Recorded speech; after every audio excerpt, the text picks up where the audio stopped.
क्या कभी आपने अपना कोई बड़ा ख्वाब सबको बताया है? और फिर क्या हुआ? क्या आपने महसूस किया कि जैसे ख्वाब की आग आहिस्ता आहिस्ता ठंडी हो गई?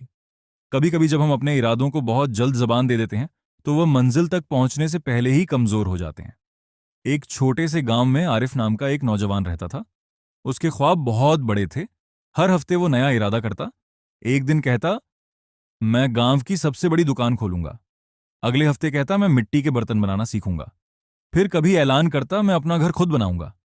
लेकिन आरिफ की एक आदत अजीब थी।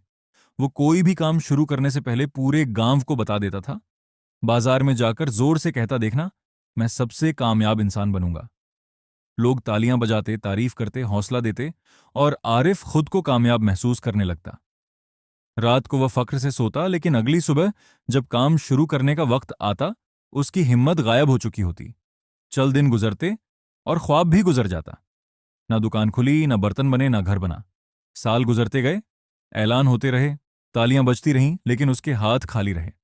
वो समझ नहीं पा रहा था कि वो हर बार नाकाम क्यों हो जाता है।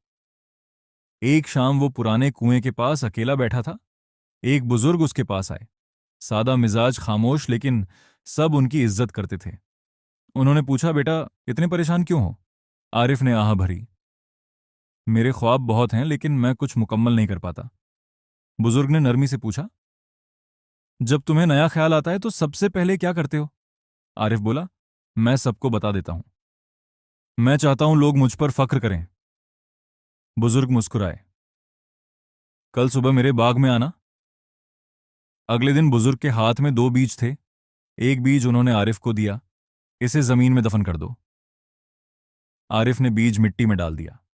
फिर बुजुर्ग ने दूसरा बीज हाथ में उठाया और बच्चों को बुलाकर कहा, देखो, ये बीज जल्द एक बड़ा दरख्त बनेगा। बच्चे तालियां बजाने लगे। बुजुर्ग ने वह बीज एक पत्थर पर रख दिया। दिन गुजरते गए। जमीन में दफन बीज को वे खामोशी से पानी देते रहे। कुछ दिन बाद मिट्टी से एक नन्ही सी कोपल निकली।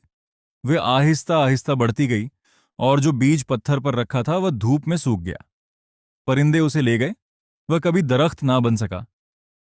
बुजुर्ग ने आरिफ से कहा, बेटा, बीज को उगने के लिए खामोशी चाहिए, अंधेरा चाहिए, मिट्टी में छुपकर रहना चाहिए।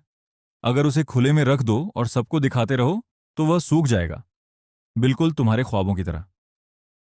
आरिफ चौंक गया।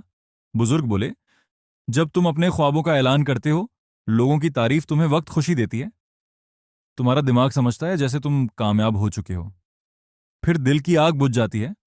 वो तवानाई जो अमल के लिए चाहिए थी, बातों में जाया हो जाती है। आरिफ को एहसास हो गया, वह बरसों से यही गलती कर रहा था। उस रात उसने फैसला किया, वह एक सादा काम करेगा। एक लकड़ी की कुर्सी बनाएगा, लेकिन इस बार किसी को नहीं बताएगा। वह खामोशी से काम करने लगा। कभी थक जाता, कभी गलती करता, कभी दोबारा शुरू करता, मगर किसी को खबर नहीं थी।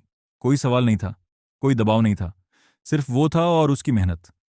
हफ्ते गुजरे, कुर्सी तैयार हो गई। जब वह उस पर बैठा तो उसने पहली बार हकीकी फक्र महसूस किया। वो फक्र जो अल्फाज से नहीं, अमल से पैदा होता है। पड़ोसी ने पूछा, ये कब बनाई? तुमने तो बताया भी नहीं। आरिफ मुस्कुराया, मैं पहले मुकम्मल करना चाहता था। आहिस्ता आहिस्ता लोग उसकी कारीगरी के कायल हो गए। वो मशहूर हो गया। लेकिन अब वो कभी अपने मंसूबों का ऐलान नहीं करता था। वो सिर्फ नतीजा दिखाता था, और लोग उसके अल्फाज नहीं, उसके अमल की इज्जत करते थे। अब जरा खुद से पूछो, कितनी बार तुमने अपना मकसद सबको बताया और फिर रास्ते में हार गए? कितने ख्वाब सिर्फ इसलिए मर गए क्योंकि तुमने उन्हें बहुत जल्द बयान कर दिया? याद रखो, ख्वाब नाजुक होते हैं। इन्हें हिफाजत चाहिए। इन्हें अपने दिल में रखो। इन्हें मेहनत की मिट्टी में दफन करो। जब वह दरख्त बन जाएंगे, दुनिया खुद देख लेगी। ऐलान करने की जरूरत नहीं पड़ेगी। अगली बार जब तुम्हें अपने बड़े मंसूबे के बारे में सबको बताने का दिल चाहे, रुक जाना, खामोश रहना, बीज को अंधेरे में उगने देना। जब दरख्त मजबूत हो जाएगा, वह खुद बोलेगा। अगर ये कहानी आपके दिल को लगी हो तो इसे शेयर करें, और ऐसे ही सबक आमोज किस्सों के लिए चैनल को सब्सक्राइब करें। शुक्रिया।